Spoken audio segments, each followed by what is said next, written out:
पर हमारी वैल्यू को और इनरिच करेंगे, ऐसा मुझे पूरा भरोसा है। वीरेंद्र सिंह हमारे स्टेट हेड इस कार्यक्रम में ज्वाइन कर चुके हैं। वीरेंद्र जी, पाकिस्तान के साथ भारत का जो संक्षिप्त एक वार हुई, और आज तो ये बड़ी हैरानी की बात थी कि स्वर्ण मंदिर तक पर अटैक की कोशिश हुई, क्या हमने ठीक से जवाब दिया या नहीं? देखिए, अभी तक जो सूचना मिल रही है उसमें हमने ठीक से जवाब दिया है, और पाकिस्तान के जो कई एयर बेस हैं उनकी तबाही की तस्वीरें भी आई हैं। भारत ने पहले आतंकी ठिकानों को निशाना बनाया था, लेकिन पाकिस्तान ने जब 8, 9 और 10 की रात में लगातार भारतीय मिलिट्री बेसों पर, नागरिकों पर हमले शुरू किए तो उसका जवाब देना जरूरी था, और वो जवाब दिया गया है। आज पाकिस्तान के कई airbase, defence control system, control centre, बहुत सारी चीज़ें उनकी तबाह हुई हैं, इस बात को वो जानते हैं। लेकिन सबसे बड़ी बात यह है कि पूरी दुनिया में जो राजीव राय जी ने एक बात कही, बहुत दिनों से बात चल रही है कि अगर किसी बड़े देश के घर में कोई घटना होती है तो उसे आतंकवाद मानता है, लेकिन भारत में जब पाकिस्तान लोगों को, निर्दोष लोगों को मारता है, उसके आतंकवादी मारते हैं, तब वो उनको इनका आपसी विवाद बता देता है। ये राय, ये विचार और इस तरह की जो बयान हैं ये खत्म होने चाहिए। आतंकवादी किसी मुल्क में किसी भी देश पर हमला करे वो इंसानियत का दुश्मन है, और भारत जैसे देश में जिसने हमेशा अहिंसा का पहले रास्ता अपनाया, वहाँ पर कितने दिन इसको बर्दाश्त किया जाए। ब्रजेश जी, ये करीब 59 सदस्यीय डेलीगेशन है, 33 देशों में बताया जा रहा है कि ये लोग जाएंगे और अपनी बात रखी जाएगी कि किस तरह से पाकिस्तान आतंकवाद को संरक्षण दे रहा है, और जम्मू कश्मीर से लेके पूरे भारत में। अभी तो देखिए, पंजाब और हरियाणा में जासूस पकड़े जा रहे हैं, और अभी करीब 11 जासूस पकड़े गए। पाकिस्तानी जासूस बहुत रह रहे हैं अपने इंडिया में। अभी ऑपरेशन सिंदूर के बाद का ये कहानी है, तो अभी इस पर भी काफ़ी काम होना बाकी है।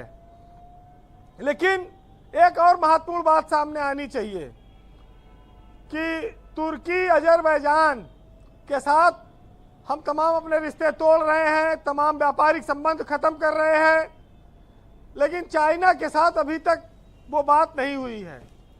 ये दिवाली में हजारों करोड़ का जो चाइनीज झालर आती है, हर बार विरोध होता है मत लगाओ, लेकिन लोग मंगा लेते हैं। ये कब बंद होगा? ये चाइना के साथ भी व्यापार पर सरकार को सोचना चाहिए जी। वैसे एक बहुत अच्छी बात आई है कि जावेद अख्तर ने एक मामले में कहा कि अगर उनको जीवन में 2 विकल्प मिले चुनने को, एक पाकिस्तान जाना और दूसरा नर्क में जाना, तो वो नर्क में जाना पसंद करेंगे।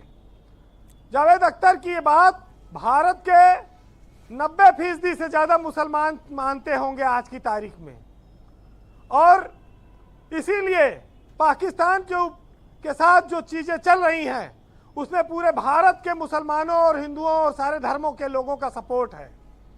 इसको किसी और नज़रिए से नहीं देखा जाना चाहिए। ये राष्ट्र प्रेम से जुड़ा मामला है, और इसलिए अब की बार भारत ने इंडो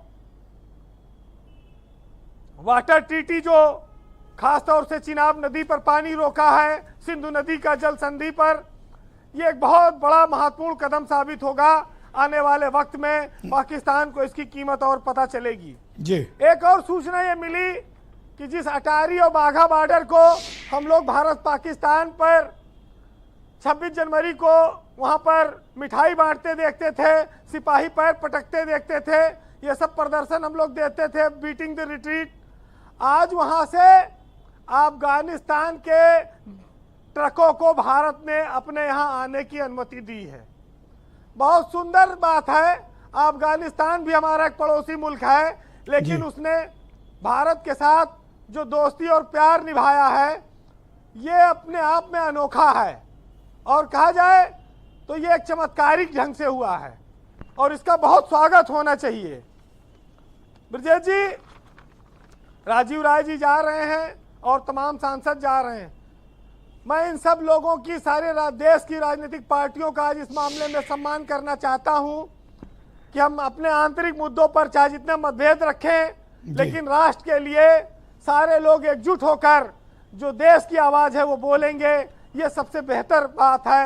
और भारत को चाहे America, Britain, Canada, Germany, France, Japan, Korea, जहां भी जो भी इजराइल, जो शक्तिशाली देश हैं, उनकी भावना से वो अवगत कराएंगे और दुश्मन की पोल खोलेंगे। इसके लिए अभी से उनको बहुत सारी शुभकामनाएं हैं। और शुभकामनाएं इस देश के रक्षा प्रणाली को है, जिसकी आपने बात कही, स्वर्ण मंदिर को। हमने जमीन से बैठकर ये दिखा दिया कि आसमान में चीजों की हम रक्षा कैसे कर सकते हैं। तो ये बहुत बड़ी टेक्नोलॉजी की जीत है और भारत की सेनाओं की जीत है। जी वीरेंद्र जी, कंक्लूड करें प्लीज। तो फिलहाल आप सुनिएगा कि यह मत समझो कि सो गई है तलवार हिंदुस्तान की। इसी पे सुनिएगा का न सीमा का हमारे देश ने विस्तार चाहा है और किसी के स्वर्ण पर हमने नहीं अधिकार चाहा है, मगर यह बात कहने में चूके हैं न चूकेंगे। लहू देंगे मगर इस देश की मिट्टी नहीं देंगे। और किसी लोलुप नजर ने यदि हमारी मुक्ति को देखा तो उठेगी तब प्रलय की आग, जिस छार सोई है। और ये ना समझो कि हिंदुस्तान की तलवार सोई है। बहुत शुक्रिया वीरेंद्र जी, आपका बहुत बहुत धन्यवाद।